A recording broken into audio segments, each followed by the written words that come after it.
Hi, I'm Paul Stringfellow. Welcome to another edition of Tech Interviews. So on this week's show, we're going to explore a real interesting topic, actually, certainly an interesting topic to me. As many of you know, we talk about data and data management and creation and storage of data quite a lot on this show. But one topic that we've not explored particularly has been the idea of data destruction, data erasure, or even the opposite of that, data permanence. And how do you build strategies and what kind of technologies are in place to help us to get rid of data at the end of its life cycle? And that's becoming an increasingly important conversation that I'm having with many of the enterprises and senior IT folk that I talk to as part of my day job. So this week we're going to explore that topic with a special guest. It's actually a guest who contacted me with this idea for a show. Thought it made a really good topic and one that I was keen to explore. So joining me this week, I've got Paul Katzoff. Paul, how are you doing? Very good, Paul. Pleasure to be on your show with you, and thanks for having me. I appreciate it. Yeah, well, thanks for spending some time with us. And well, before we start, as we always do on the show, why don't we take a minute to find out a little bit about who you are and what it is you do? Sure. I'm Paul Katzoff. I'm the CEO of WhiteCanyon Software. I've been with the company for 12 years, actually. Started off in tech support and been in the CEO role for 3 years. We manage the secure erasure of data. So for laptops, desktops, servers, mobile devices, we handle that kind of area of securely erasing all your important information. Well, as I said, Paul, in the intro, so two things, actually. Firstly, I love the story of you started off in tech support and now you're the CEO. You don't often hear that kind of story. I mean, I think people like to talk about it in positive books and when they do when they stand up on stage telling everybody about how everybody can achieve stuff. So it's great to hear somebody who's actually gone through that process. And I suppose that gives you kind of a unique perspective on the company in terms of knowing the whole thing top to bottom and kind of understanding every job in the company. It does, but you don't ever get that job and expect that's what's going to happen in the future, that you're going to move up and move up and move up. But you just focus on doing your work every day and kind of getting more and more experiences. As that builds, those opportunities kind of opened up for me, at least, and it was great. But you're right, like working with my tech support managers or my techs, I get to say, hey, I was sitting in your chair 12 years ago, 10 years ago. I know what it's like to answer cases. I know what it's like to answer calls, to have upset customers. I know exactly what you're dealing with. I've been here through it all. I went to the sales side. I know the issues when the salespeople promise things that we don't have or that we don't have yet. I know how to deal with all that. But I'm here to support you. I'm here to kind of help you guys be successful, and it's been really good, really, really fun. And I can't believe you're suggesting that salespeople try and sell things that they can't necessarily deliver. I've never heard that before. So I'm sure nobody's ever had a salesperson overpromise and underdeliver. Never. So Never. And of course they wouldn't. So luckily our audience tends to be tech folk. So hopefully there's no salespeople listening. Apologies if there is, because I'm sure the salespeople who are listening to this show would never do such a thing. So anyway, Paul, we kind of so you touched on a little bit about what you guys do as a kind of as a day job or as a job, and as I said in the introduction, I think it's an increasingly important area, and I think one that people are becoming increasingly aware of is this idea of data erasure. What do we do with our data at the end of the life cycle of it? Whether that's the end of the life cycle of the data or maybe the end of the life cycle of the equipment that people are running it on. So before we explore in detail, do you want to set a little bit of context around kind of the data erasure market, the data erasure challenges that you see out there? The kind of common situations you see your customers come up with. Okay, well, data erasure is not anything new or special. It's been around since tapes, since the 70s, 80s, 90s. Data erasure has always been there as an alternative to shredding or degaussing your devices or media storage devices as well. But what's happened in the last 5 or 6 years is the data breaches, the Data Information Privacy Acts have kind of created a need in the market to say, hey, previously our data was stored here. It went through our process, our end of life cycle, IT retirement process, and all of a sudden it left our facility. And now, how are we protected if there's a legal liability from that data getting out there and all of a sudden we're getting a financial penalty because of it? And that has driven kind of the market to kind of focus to grow, but also kind of focus on how it's done, what's the best methods to do it, what's sustainable, what's not sustainable, and are there trustworthy companies that can do it and are performing it correctly? Because in the end, what it is really is that trust is this company or this software is going to erase all my data, provide me with that report, and then when these devices leave my facility, is all the data gone? And do I need to verify? Do I need to have a tech go through the sector viewer and see every sector, make sure that they're all zeros, make sure they're all ones? What's the best method for me to kind of protect myself and the organization's liability and our exposure? So that's kind of grown. I think it's going to continue to grow over the next 5 or 6 years. We're going to see this even a decade. I think data is going to become data management is going to be a big part of what every organization does and will do, for the foreseeable future. Well, I'm glad you said that because my day job is to talk to people about building data strategies. So I'm hoping data management is going to continue to be a part of what everybody's doing. But you touched on a couple of things there that are really interesting, and I'll kind of pick them in reverse order a little bit. So you talked about that importance of when somebody erases data, and I love the use of the phrase degaussing. It's been a long time since I've had a degaussing wand in my hand to get data off something, but how important do you think it is today?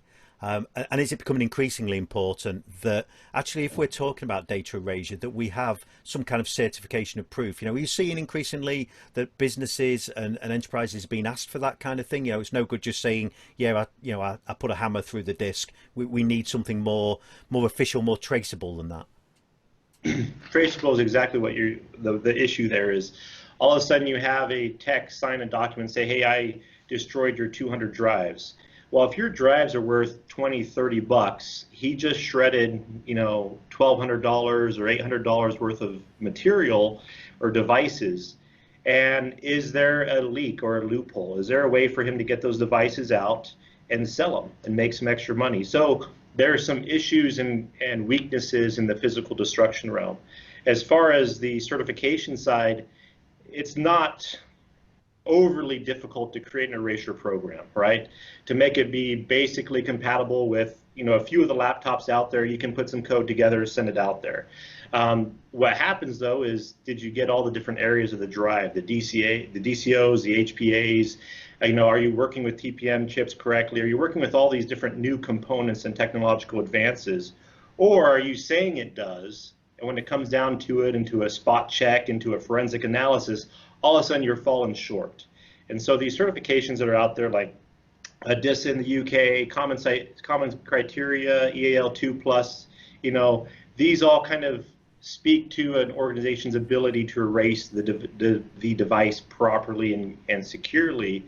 And if you have that, hopefully you've reached that kind of level where people can trust that your software is doing what it says it does.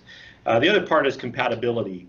We are in a cat and mouse game with technology, to be honest with you. There's new devices coming out all the time, new ways of storing media and data. We have to access those and be compatible with them. We can't get a call from a client saying, hey, I can't boot this NetApp device. Can you help me? And we say, well, we can't do it. Sorry, we hang up the phone. So there's this big, push between all the players in the market to be as compatible as possible. And so there's lots of headaches, lots of issues. But it's maturing quite a bit, actually. I think it's going to reach a very high maturity level, like I said, 4 or 5 years from now.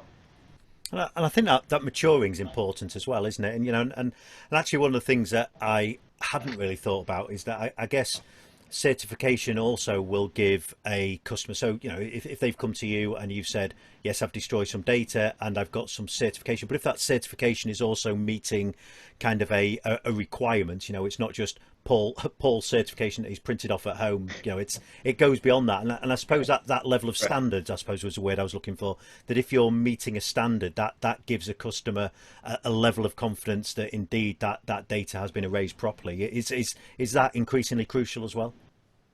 Yeah, and they should still do some spot checks on their self. They should use a third-party verification tool to go in and check the software or check the devices and drives as well. A lot of the the ITADs, we call them IT asset disposition providers or secondhand processors. They have an erasure system where they're erasing thousands of devices a week, if not tens of thousands. And so they have in their process is a backup of a third-party verification tool that goes in and double checks all the erasure. And they have to spot check something like 3 out of 100 drives, something like that. And they just grab random ones, test them, make sure that all the data is erased, and they go from there. So there's it's always dutiful to do the kind of the backup, the double checking. But if you have the correct tool, and you're not going to see those issues and concerns come up later on. And it's very easy to say yes to it. Say, hey, let's go with this tool. For some reason, it's half off or it's 75% less than the other guy.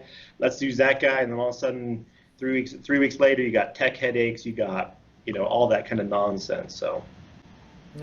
Well, and the other thing that, because we've kind of gone off on a couple of branches there, the other thing that you talked about that I wanted to kind of pick up on, and I think it's an important thing that I've not really considered before we started chatting today, was how the world has changed, particularly over, without talking about the big C word, but with, looking back over kind of how the world's changed in the last 8-9 months. Have you seen the problem shift as well? So the problem of data erasure and data payments, have you seen a change in the way organizations are approaching the problem, or is it even creating a new problem they'd not considered previously? Well, like you mentioned, what's happening here is all of a sudden, this is amazing first off, and it speaks to the internet and how connected we are, is we had almost 100% of our workforce go remote, right, throughout the US and throughout the UK, Europe, everywhere. And that was great. I mean, businesses kept functioning, emails kept communication going. But what happened is it opens up some other can of worms for data security, specialists and others out there. And that is, all of a sudden you have a remote workforce. If they don't have work laptops, they're now accessing your work network through VPNs. They're jumping in there and they're downloading data. They're downloading Excel files, other documents, information down to their home computer, home laptop. All of a sudden, this opens a question of who has access to that data? Does a neighbor's kid come over and all of a sudden he can open it up and see your Excel, files that show, your future earnings and things like that? Or is your home Wi-Fi protected? Corporations are spending millions of dollars to protect their corporate infrastructure, their networks and data completely. Then all of a sudden you have all your data out at 20,000 households and in their homes, and can they be targeted by hackers to perform attacks on that home Wi-Fi, gain access to that home computer, and gain access to your information, or HIPAA-related information, GDPR-related information as well. So the headache here is the remote workforce is great. It's created an amazing ability for the economy to keep continuing. At the same time, on the chief data officer side, they are looking at this with, if they haven't looked at it yet, they're looking at it with a big headache going, okay, how do we manage this data that's gotten out there? What should we do? How do we implement data security policies? Do we require employees to erase their home computers? Can we? Do we have the ability to say, hey, you need to erase that computer now that you're back in the office? Or is that overstepping the bounds and you've now infringed on your employees' rights? And all of a sudden, well, how will your employees feel like that they have to erase their home computer and provide you a report of that erasure? Mobile devices as well, iPads, notebooks, things like that, all kind of pertain to that area. So it's not cut and dry. There's going to be some headaches, and hopefully not a lot of big data breaches or issues that way, but it is opening some big concerns for a lot of players out there. So, Paul, actually, that brings up a really interesting point. And again, not something I'd really considered, is that kind of employer-employee relationship. That idea of maybe we're supplying our end users with devices, they're perhaps their corporate-owned devices, but there's an element of we want them to feel like they're their devices because, hopefully they're going to treat them better and treat them with a little more respect than if they just think it's a work device that's maybe has less value to them. But the flip side of that is that concerns your data, and I think that's an interesting challenge, isn't it, around how you then treat the erasure of data on that, and whether actually you should. And again, is that a growing problem? And how are you seeing companies deal with that currently? Well, I think it hasn't really hit yet. I think the corporate structure out there and the executive teams are discussing it, saying, "Hey, we've allowed this data to get out there. How should we manage it?" and they're getting suggestions saying, hey, try this, try that. And I think on their side, what they're realizing is they need to have a policy enforced. And if they do impose that and go that with that avenue, that ability, how their employees react, what will be their kind of response to it? Will it turn into just a nightmare? Just employee uprising, quote unquote uprising, and how they feel about it. I mean, like you said, you want your employees to treat these computers and these devices carefully, and all of a sudden it has pictures of their kids and cats and other information on there, but also your information's on there as well. And how do you separate it? How do you allow yourself to erase your data? And did you do the right thing by allowing them to use it for personal use as well? And that brings up a whole conundrum of how would you manage it? And let's say someone does say, hey, well, sorry, I already donated that computer, I already sold it. How do you manage it after that point? How do you protect yourself from that laptop that's now in the wild and anyone can get it and maybe do a restore and get your information off of it? So there's some big concerns, big headaches. They haven't happened yet, thank goodness. But I think everyone's looking at this on the data security side and saying, it's coming. It's going to be here at some point. It's going to happen to someone, a big player, small player. It's going to start happening. What do we do to kind of avoid this? Yeah, it's interesting because I think when we first started talking about this, I was expecting maybe our conversation would go along the lines of how we dealt with this as a technology problem. And let's not jump. There is a technology problem here to solve, which is how we successfully and erase that data, how we can prove we've erased that data, and how we do it to a level where there is no opportunity for somebody to recover that. But it's not just about that, is it? That it's interesting that the more we talk about how much of this is around policy and procedure and around management and setting expectation, and strategically understanding kind of and I suppose he introduced this talking about kind of data lifecycle management. That was perhaps I'll pat myself on the back here, but that was perhaps more accurate description of this than I realized, in that this is not just about how do I delete stuff, but this is about how do I look after that data with understanding that deletion is part of my data strategy, and deletion and destruction of data. I understand that's part of my strategy. So making sure that I plan for that, but also think about all the potential impacts of what happens when I say to somebody, I'm now going to wipe all the data off your device that you've thought's been yours for the last 3 years. So I think it's an interesting challenge. So, and I suppose it opens up a question for me around how people are approaching. Not only how people are approaching this problem right now, but what kind of things should they be thinking about in the future? Is there any shift in kind of technology and trends that people should be aware of? There's some major shifts as far as protecting devices and protecting data. Apple laptops have some new chips and new, kind of chipsets designed in them to kind of protect the information on those devices. That's always going to happen. You're always going to have hardware manufacturers trying to create a hardware solution to storing data. The issue with that, the reason why it's kind of a cat and mouse game, is at some point those are going to get broken or kind of accessed or be able to be used 5-6 years from now, whether it's encryption technology or whatever it is. So that's always going to continue. I think there's always going to be backdoors, always going to be jailbreaks or things to get in there. And so overall, organizations need to look at their data life cycle and say, okay, this is how we protect our data through the steps, when we store it, when we get rid of it, where it goes, all of that. But in the end, what's going to really kind of change the market or change corporations is understanding not only the value of the data, because you can mine it and get some information, marketing information, things like that, but also the risk of storing it, the personal information, the HIPAA information as well, but also that over time this data is going to become more and more vital and more important. GDPR has kind of positioned it that way. Here in the U.S., we have a federal data privacy law that's kind of getting kicked around. It's going to come out soon. As an organization, how are you going to manage your data properly so it's the same now as it is a decade from now? Can you think ahead far enough to protect it and do it and manage it correctly through that whole life cycle? It's an interesting area. When you get into data erasure, it's kind of old hat. All IT managers aren't very impressed with data erasure. It's just, like we said earlier, it's something that's been around forever.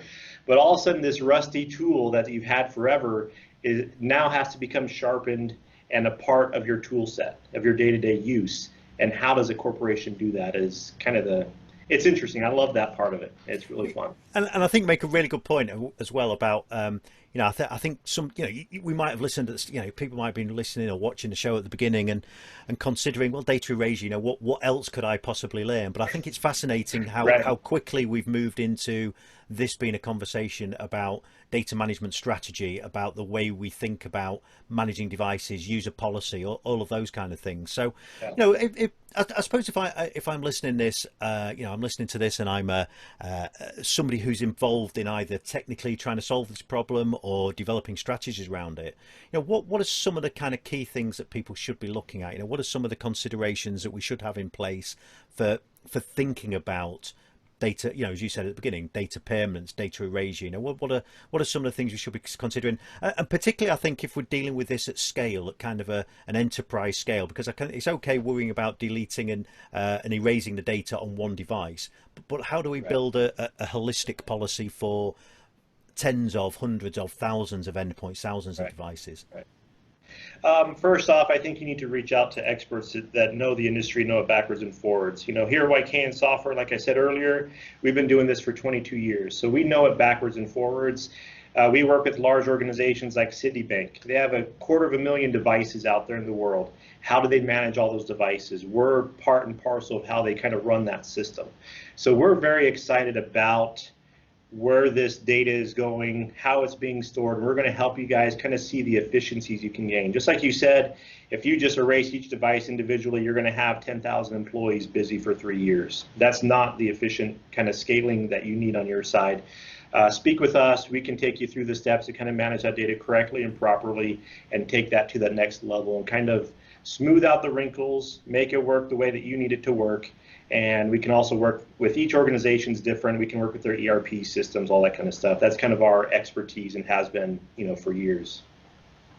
Yeah, and I think that's hugely valuable in terms of speaking to experts in any kind of area. And I think particularly when it starts coming down to data, and when it's as important as because I suppose I could look at this as data erasure is very much part of data governance and data security. It's not just about deleting things. It's about proving you've deleted it. It's about being able, from a regulatory point of view, you've mentioned regulations a couple of times, about from a regulatory point of view, being able to prove that you've done the thing that you've said you've been able to do. If you have a data leak, it's about being able to prove that you took all of the steps that you're supposed to take in terms of erasing that. And from a I suppose from a technology point of view, from absolutely right in terms of speaking, getting expert help when it comes to strategy and planning. But from a technology point of view, is there also things people should be considering? Are they, maybe looking at kind of yourselves as WhiteCanyon? What kind of tooling can you make available that can help a business in, particularly at kind of the enterprise level to manage data erasure? Sure. On the enterprise data erasure side, that's kind of where you see the difference from the at-home coder that made an erasure tool to companies like ourselves that kind of package our solution into remote kill tools, where you can push this out via PS exec, Active Directory. You can destroy any device or erase any device on your network. You can get that report emailed back to you or saved to a network location.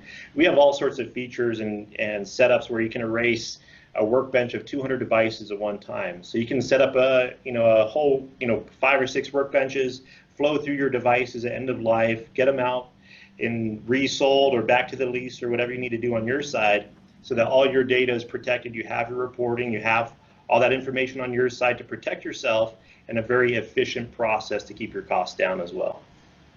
That raised an interesting question for me from actually that example of kind of 200 devices on a workbench kind of thing, so I suppose if I'm listening to this, because one approach to data erasure, of course, is to go to a third-party company who do data erasure. And so somebody might be looking at that and saying, well, so Paul here is a CEO of a software company that supply tools that allow me to do that myself. Did you have any guidance for people who might be listening to this on the kind of do it yourself versus getting somebody to do it for you kind of debate? I'm not saying either is right or wrong, but is there reasons why you might pick one over the other?